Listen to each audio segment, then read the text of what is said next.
की वीडियो में हम लोग गुणनखंड निकालना सीखेंगे, यानी फैक्टराइजेशन करना सीखेंगे। तो आपके सामने यहाँ पे क्वेश्चन दिया गया है 3x² प्लस 7x माइनस 6।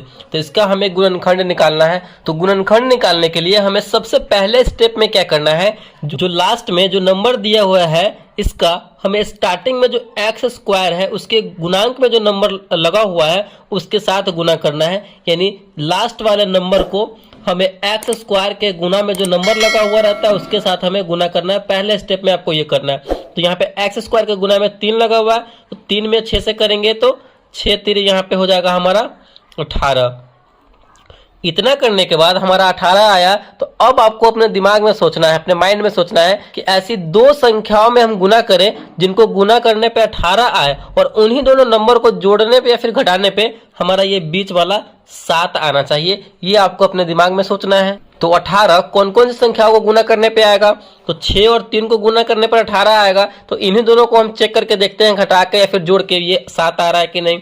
6 और 3 को जोड़ के देखेंगे तो 9 आ रहा है, जो कि हमें 7 लाना है, तो ये संभव नहीं है। फिर 6 में से 3 घटाएंगे तो 3 आ रहा है, यहाँ पे 7 लाना है तो इसको नहीं ले पाएंगे यहाँ पे।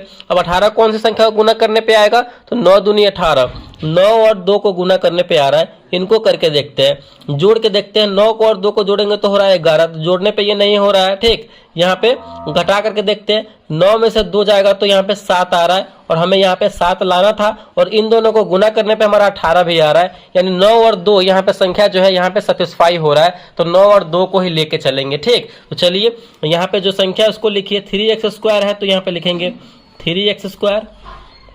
फिर 9 और 2 को लिए हैं तो प्लस में 9x और यहाँ पे माइनस में हम 2x करेंगे, क्योंकि 9 में से 2 गया तब ना 7 हुआ है यहाँ पे। ठीक, तो 2x माइनस में 6 है तो 6। चलिए आगे का प्रोसेस कीजिए। आगे का प्रोसेस करने के लिए हमें क्या करना है, अगले स्टेप में एक बार इन दोनों को साथ में लेकर चलना है और इन दोनों में से जो कॉमन करने वाला होगा, जो कॉमन होने वाला होगा गुना के रूप में, उसको हम बाहर निकाल लेंगे। तो यहाँ पे 3x² प्लस 9x है, तो इन दोनों में से 3x को कॉमन कर लेंगे, क्योंकि 3x दोनों में से कॉमन होने वाला गुना के रूप में। जब यहाँ से हम 3x को बाहर निकाल लिए और यहाँ पे 3x² है, तो यहाँ पे सिंगल क्या बचेगा, x बचेगा कि नहीं, क्योंकि 3x तो बाहर निकालने हैं। तो 3x में x से गुना करेंगे तो 3x² हो गया। फिर प्लस है तो प्लस, यहाँ पे 9x था और यहाँ पे हम 3x कॉमन के रूप में बाहर निकालनी है गुना के रूप में, तो कितना बचेगा, यहाँ पे 3 बचेगा सिंगल, क्योंकि 3x में 3 से गुना करेंगे तो 3 3 9 और x है तो x हो जाएगा। बिल्कुल सिंपल हो गया। अब यहाँ पर आपको बहुत ही एक सिंपल सा बात बताते हैं कि जो बॉक्स में इधर हम लिखे हैं उसी संख्या को क्या करेंगे, एक और बॉक्स इधर बनाएंगे और इसी संख्या को इस बॉक्स में लिख देंगे। ये आपको ध्यान रखना है, जिससे आगे वाला जो संख्या है इसको बनाने में हमें बहुत ही आसानी होगी, इन दोनों नंबर को सॉल्व करने में आसानी होगी। ठीक, तो यहाँ पे 3x प्लस 3 लिख दिए। अब यहाँ पे कितना से हम गुना करें इस x में, जो 2x हो जाए, यानी -2x हो जाए। तो -2 से हम x में गुना करेंगे तो -2x हो गया, और -2 से 3 प्लस 3 में गुना करेंगे तो 3 दूना 6 और माइनस प्लस माइनस, तो -6 भी हमारा यहाँ पे आ गया कि नहीं आ गया, बिल्कुल आ गया। तो ये हमारा सेटिस्फाई यहाँ पे यहाँ तक हो गया। फिर अगला देखिए, अगला स्टेप हमारा यहाँ पे क्या है, अगला स्टेप है इन दोनों को एक बार साथ में लिखेंगे। 3x और -2 को, इसको हम साथ में लिखेंगे, एक बार लिख दिए। और बॉक्स वाला सेम है तो किसी को वो लिख दीजिए, एक को x प्लस 3, यानी पूरा का हमारा यहाँ पे गुणनखंड बन के जो है तैयार हो चुका है। 3x माइनस 2 और x प्लस 3, यही जो है इसका गुणनखंड है। तो आई होप ये आपको गुणनखंड अच्छे तरीके से समझ में आया होगा। तो चलिए एक और एग्जाम्पल के साथ हम गुणनखंड को और सीखते हैं। तो यहाँ पे हमारा अगला क्वेश्चन है x² माइनस 2x माइनस 8 का गुणनखंड निकालना है। ठीक, तो गुणनखंड निकालना है तो बहुत ही सिंपल सा है। पहले क्वेश्चन यहाँ पे लिखते हैं, x² माइनस 2x माइनस 8 है। पहले स्टेप में हमने आपको क्या बताया था कि लास्ट वाले नंबर को हमें स्टार्टिंग में जो x² है उसके गुना में जो नंबर है उसके साथ गुना करना है। ठीक, तो यहाँ पे x² के गुना में कुछ भी नहीं लगा हुआ है। जब x² के गुना में कुछ भी नहीं लगा हो तो उसका मतलब क्या है, 1 है। ठीक, हमें ये मान के चलना है। तो हमें 1 में गुना करना है 8 से, तो 8 में हम 1 से करेंगे तो यहाँ पे हो जाएगा हमारा 8 एकम 8।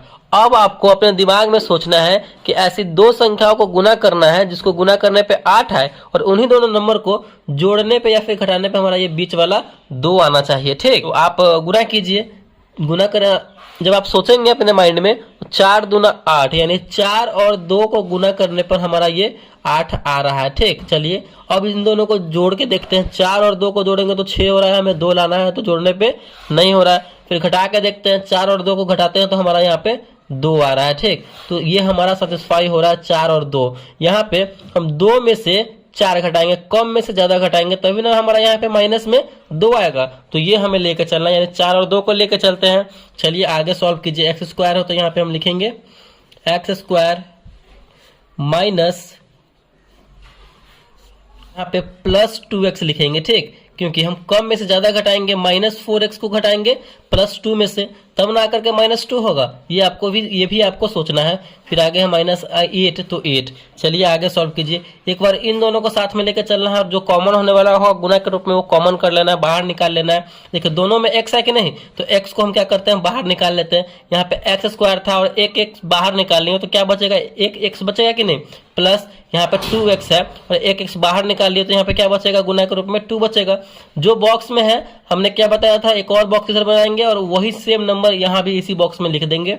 x + 2 है तो x + 2 लिख देंगे। अब यहाँ पे हम कितना से गुना करें x में, जो -4x हो जाए, तो माइनस में 4 से -4 रखते हैं यहाँ पे, और -4 में x से गुना करेंगे तो 4 एकम 4x हो जाएगा कि नहीं, और -4 में +2 से गुना करेंगे तो 4 दूना 8, -8 भी हो जा रहा है। चलिए यहाँ तक हमारा सेटिस्फाई हो गया। अब आगे क्या करेंगे, एक बार इन दोनों को साथ में लिखेंगे, x और -4 को साथ में लिखेंगे, और बॉक्स वाला दोनों सेम है तो किसी एक को लिखिए x + 2। तो यही जो है हमारा फाइनल यहाँ पे इसका गुणनखंड निकल के आ गया, और यही हमारा इसका आंसर हो जाएगा। ठीक, तो आई होप ये गुणनखंड आपको अच्छे तरीके से निकालना आ गया होगा।